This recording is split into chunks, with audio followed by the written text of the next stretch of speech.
tell you this. It ain't over easy. Barack Obama has worked his way up. He is the great American story. Senator Kamala Harris, she's a powerful voice for this nation. Her story is the American story. That work is more than a paycheck. It's dignity. A job is about a lot more than a paycheck. It's about your dignity.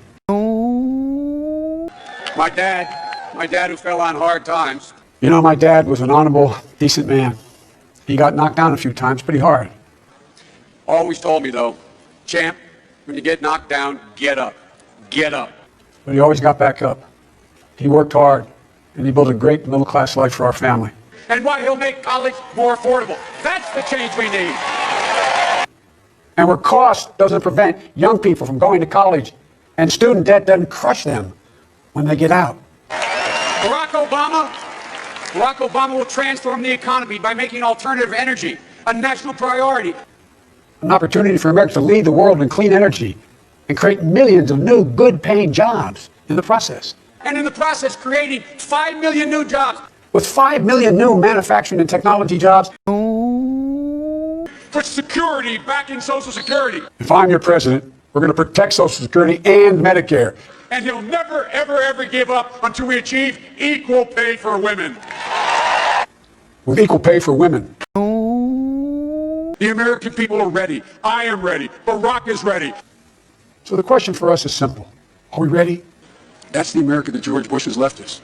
And that's the America we'll continue to get if John McCain is elected President of the United States. Freudian slip. It's respect. It's about whether or not you can look your child in the eye and say, we're going to be all right. It's about respect. It's about your place in the community. It's about being able to look your kid in the eye and say, honey, it's going to be okay. Very quickly, Josh, the controversy was this, that several lines in the proposal itself, not that Biden spoke, but in the proposal itself, were lifted word for word from some progressive think tanks. In the Biden campaign was forced to put out a statement saying several citations, some from sources cited in other parts of the plan, were inadvertently left out of the final version of the 22-page document. As soon as we were made aware of it, we updated to include the proper citations. Now, this is a really sensitive issue for Joe Biden, and one I'm sure he wishes the campaign didn't slip into. Correct? Yes, because it of course calls to mind the 1987 plagiarism scandal where Biden plagiarized a speech from a British politician that ended up driving him out of the race about a week later. Now to the controversy that has suddenly erupted around the Democratic presidential candidate Joseph Biden, the charge that he has plagiarized parts of his speeches. Today, Biden was forced to take time out from his Judiciary Committee duties to hold a press conference to answer two charges: that he copied part of a paper when in law school, and recently adopted as his own quotations from the Kennedys and other politicians.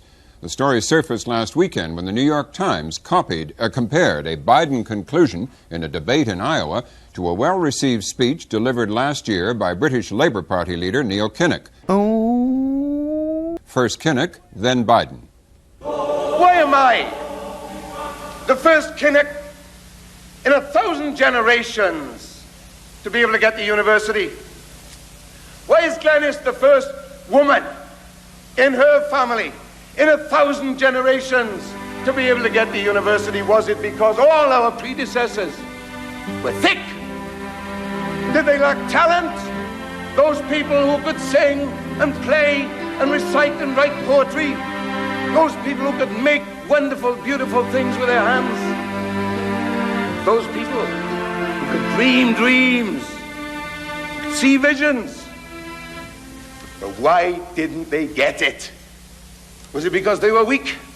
Those people who could work 8 hours underground and then come up and play football? Weak? Those women who could survive 11 childbearings?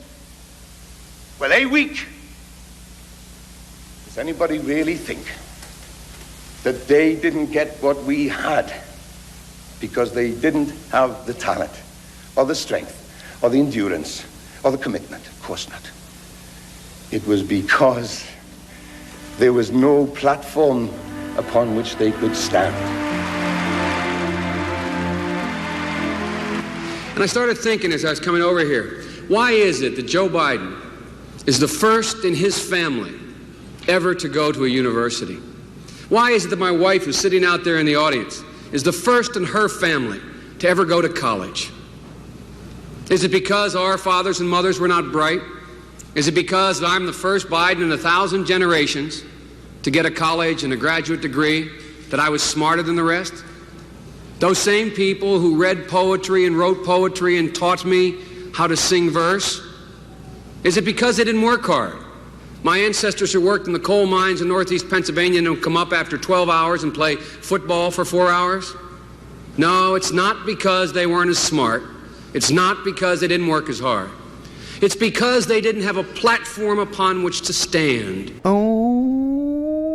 Look, I think this is a reminder that a Joe Biden presidential campaign is like a walk through a minefield. You know, he has a long history of gaffes and problems, and having a plagiarism incident like this flare up, even if it was a staffer and not Joe Biden, is enough to begin to induce some doubts, I think, in people who, you know, may be on the fence about Biden, may want to look somewhere else.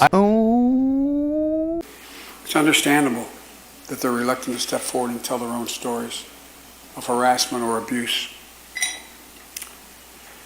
Folks, I realize I get a little too passionate about this sometimes, but we all have an obligation to do nothing less than change the culture. It was just shocking. It was shocking because you don't expect that kind of intimate behavior. You don't expect that kind of intimacy from someone so powerful and someone who you just have no relationship whatsoever to touch you and to feel you and to be so close to you in that way. Literally taking a look at the entire history of his behavior because it's out there. And this is something that we have known for a long time, Jake. This isn't something that's new. There's a lot of things I know about Joe Biden. I've known him for a long time. He is extremely affectionate, extremely flirtatious in a completely safe way. So are we really going to do this? And Democrats, you have to ask yourself, what exactly is the line, the Me Too line you want to draw? Because you will live and die by that line. By the way, it's an important line. It's very important. Senator, I'm sure that you would agree that your service in the Senate up to this point has not reflected any particular concern for the larger contributors. Well, the fortunate thing is I didn't have many larger contributors, and the only reason, see, I went to the big guys for the money. I was ready to prostitute myself in the manner in which I talk about it. Who's that crazy cat? He's sitting in the corner with the long eyes. Who's that crazy cat? He's looking like someone dragged him